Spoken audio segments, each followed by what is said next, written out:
The universe on the tip of the tongue. Good evening, everyone, and welcome. Today, I would like to invite you into a story that is deeply familiar, yet touches the innermost depths of human existence. The story of gastronomy, flavor, and human memory. Let me open our journey today with a single question. Is there a specific bite of food that can instantly transport you back in time, to a forgotten room, a vanished sunlit afternoon, or the embrace of someone you deeply miss? In the early 20th century, the great French novelist Marcel Proust captured this miraculous human experience in his masterpiece, In Search of Lost Time. The protagonist, shivering on a cold winter afternoon, dips a small shell-shaped cake called a madeleine into a warm cup of tea and brings it to his lips.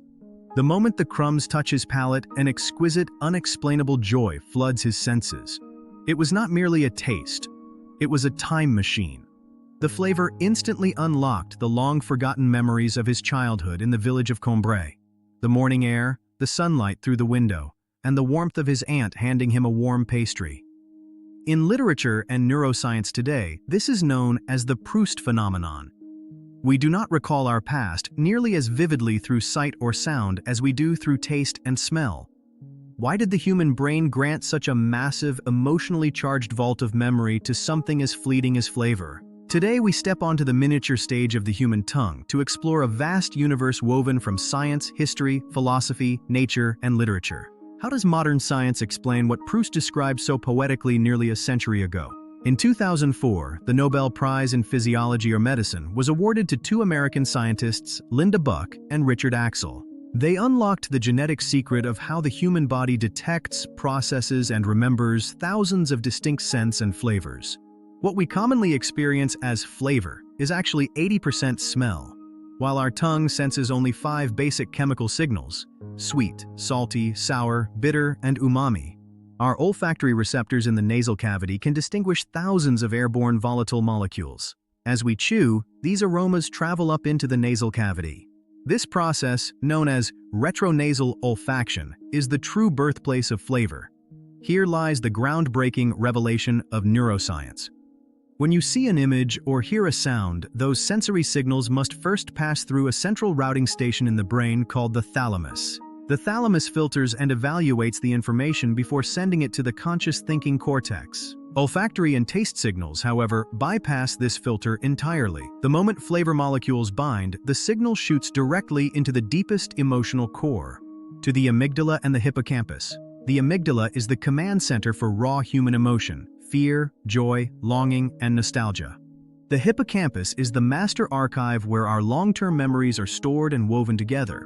In short, tasting food is not a cold logical calculation. It is a direct biological kiss to your brain's vault of memory and emotion. Why did evolution design us this way?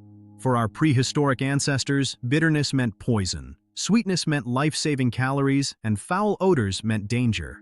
Linking taste directly to emotion and memory was the ultimate survival mechanism. When a familiar meal brings tears to your eyes, you are experiencing a survival instinct.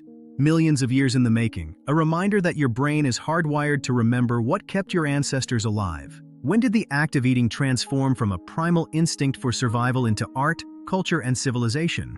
In 19th century France, amidst a time of profound historical transformation, a lawyer and philosopher emerged as the father of modern gastronomy, Jean-Antoine Brillat-Savarin. In 1825, he published his immortal work, The Physiology of Taste. He defined gastronomy as the reasoned comprehension of everything relating to man as he eats. In this masterpiece, Brillat-Savarin penned an aphorism that echoed through history: "Tell me what you eat, and I will tell you what you are." This single sentence elevated food to a defining pillar of human culture. Animals feed merely to satisfy hunger, but human beings imbue food with meaning. Historically, before the French Revolution, haute cuisine was the domain of royalty.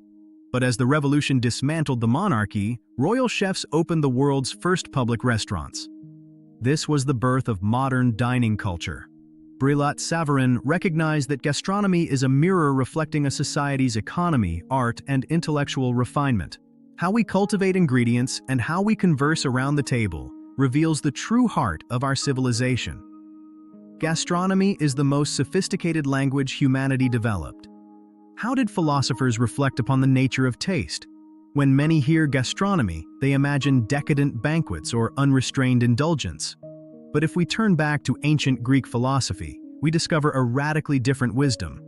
Consider the philosophy of Epicurus. History has often mischaracterized Epicureanism as hedonism. For Epicurus, true pleasure was ataraxia, a state of serene tranquility, free from anxiety. Epicurus offered a profound perspective. He who is not satisfied with a little is satisfied with nothing. Give me a simple barley cake and water, and I am ready to vie with Zeus. To Epicurus, true gastronomy was not extravagant flavors. It was a practice of mindful moderation, gratitude, and inner quietude. Look at our modern world. We are inundated with hyper-palatable foods and artificial seasonings. Yet, this endless chase for extreme stimulation dulls our senses. Epicurus poses a timeless question. Is true culinary joy chasing the rarest delicacies or finding peace in the present moment through a simple, honest meal? Now, let us look beyond the plate and turn our attention back to nature itself. In contemporary gastronomy, if one restaurant spearheaded a global paradigm shift, it was Noma in Copenhagen, led by chef René Redzepi. Redzepi sparked the Nordic culinary revolution. At its core was terroir, more than just soil. It represents the complete environment, climate, sunlight, and human heritage. Redzepi walked into freezing forests and coastlines, foraging wild moss, pine cones, and sea buckthorn. He combined them with ancient Nordic fermentation techniques. When guests sat at his table, they were not merely eating, they were tasting the raw passage of time in the Nordic landscape, a sacred bridge connecting us back to the earth. My friends, we have traveled across vast landscapes together today. Science, history, philosophy, and nature all converging on the tip of the human tongue. Through science, we saw flavor as a biological miracle. Through history, we witnessed survival transform into culture. Through philosophy, we learned mindfulness. And through nature, we reconnected with terroir. And through literature, we remembered that a single taste can unlock lost time. All of this unfolds on a stage no larger than a few square centimeters, the tip of the human tongue. As we conclude, I leave you with a final question. Tonight, or when you sit down for your next meal, how will you choose to experience your food? Will it be a rushed, unconscious task, or will you take a quiet pause to honor the soil, the hands that prepared it, and the presence of those sitting beside you? As the heat of the day cools into evening, may you find your own Madeleine, a bite of food that warms your memory and restores your spirit. Please subscribe and like. Thank you.